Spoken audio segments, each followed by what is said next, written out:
Ai, meus amores, para quem não me conhece, eu sou a Maria. Se ainda não me segue, siga-me no Instagram, no YouTube, no TikTok. Ativa o sininho, põe like ou partilha. Eu sou a Maria. Eu conto histórias sobre a minha vida, sobre pessoas que querem partilhar a história delas comigo também, e eu partilho sem dizer nomes, sem dizer pessoas. Tu podes comentar, podes dar a tua opinião, eu também peço opiniões e pronto. Eu ontem não gravei porque ontem, peço desculpa, chegou a minha cama há tanto tempo esperada. Pronto. Para quem não sabe, eu tenho esclerose múltipla e há coisa de 2 meses tive um problema no coração grave e por isso estive internada. E precisei ter uma cama adaptada para poder dormir com várias posições, uma cama adaptada para o meu problema. Teve encomendada, demorou muito tempo a chegar, mas finalmente chegou. E pronto. Para quem não me conhece também, eu sigo a Isa Borges, que tem uma cadelinha chamada Lua, que é uma menina espetacular e ela e o marido têm conteúdos muito bons. Para quem não me conhece também, eu sigo Pai Resgatando Vidas, também um brasileiro que resgata ex-moradores de rua, que resgata moradores de rua, que resgata toxicodependentes, dependentes de álcool, e pronto, tudo o que é complicado por aí fora. E eu identifico-me muito com essas histórias porque eu tive uma infância muito complicada. E aqui vai mais um bocadinho da minha história. Vocês sabem que eu vim viver com a minha mãe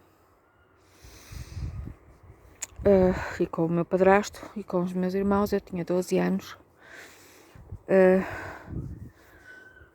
minha mãe foi obrigada a ir-me buscar e a ficar comigo e eu vim viver com ela. Quando eu vim para a casa dela, eu deparei-me com uma realidade totalmente diferente. Uma realidade que para mim não existia. Eu estava habituada a passar fome, a não ter frigorífico, não ter luz em casa, não ter água em casa, portanto tudo tinha de ser carregado à mão. Minha avó tinha uma mini quinta com quem eu fui criada e eu tratava dos animais. A minha mãe não tinha animais, ou seja, tinha algumas galinhas, mas não era ela que cuidava. Tinha também alguns coelhos que não era ela que cuidava, mas não tínhamos terras, não tínhamos nada, portanto era uma situação totalmente diferente. A minha mãe tinha frigorífico, tinha luz, tinha água, tinha tudo, tinha uma vida à qual eu nunca tinha tido acesso e foi muito complicado porque ninguém nunca me explicou o que eu podia ou o que eu não podia fazer, o que eu devia ou não devia fazer. E pronto, o que me dava a impressão que a minha mãe era uma pessoa sem paciência, uma pessoa que trabalhava muito, uma boa mãe para os filhos que ela tinha criado. Para quem não sabe também, ela deixou-me quando eu tinha apenas 1 mês de idade. E levou os meus irmãos, portanto eu e os meus irmãos não fomos criados juntos. Logo é assim, eu acredito que haja e que havia e que haja amor porque há e existe, mas não existe uma convivência, não existe uma afinidade, não existe uma cumplicidade, não existe o saber. E eu fui criada numa realidade totalmente diferente, uma realidade de maus tratos, uma realidade de porrada, de fome, de abusos, de torturas, muitas vezes, totalmente diferente. Portanto, é muito complicado. Eu tinha 10 anos quando comecei a ser abusada por um homem que não interessa, mas era muito complicado para mim, mas esse homem às vezes protegia-me, ou seja, ele por vezes obrigava a minha avó a dar-me comer e ela, muito contrariada, dava-me. O que é que ela fazia? Ela vinha muitas vezes, porque ela tinha um trabalho de arranjar empregadas para senhoras ricas e não sei o quê, e então ela vinha muitas vezes ao Porto, a Braga, ela tinha muitos conhecimentos, Guimarães, por aí fora. Ela viajava imenso e ela ia muitas vezes à casa da minha mãe. Pronto, sempre que vinha para os lados do Porto, onde a minha mãe morava, ela visitava a minha mãe, visitava o marido da minha mãe, que era meu padrinho, a pessoa que eu mais tarde tive como uma referência de pai, do qual eu não posso queixar absolutamente nada,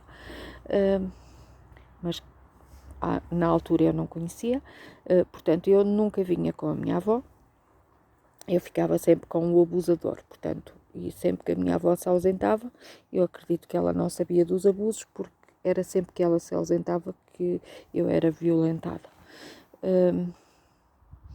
E então, isto para dizer que ela visitava muitas vezes a minha mãe, eu não sabia, mas pronto, e o meu padrasto tinha um restaurante, e então ela levava os restos das latas que ele punha, ossos e restos que as pessoas não comiam, porque era um restaurante muito conceituado, para dar aos cães, para dar, pronto, aos animais. E quando ela chegava à aldeia, e quando o meu abusador berrava com ela ou se chateava com ela para que ela me desse comida, porque ela não me dava comida, ela aquecia aqueles restos que eram para os cães, já estragados ou não, e dava-me para eu comer. E pronto, amigos, não quero que isto fique longo demais, foi só mais um trechozinho. Beijinho grande, obrigados por assistir até ao fim, e não se esqueçam, deixem um like, partilhem, deixem o vosso comentário, deem a vossa sugestão, e não se esqueçam, sigam o pai Marcos e ajudem na fazenda, sigam a Isa Borges, que é uma menina espetacular, Adelina Camargo, família Landim, Jerixa, sei lá, tanta gente. Beijinho, beijinho, beijinho.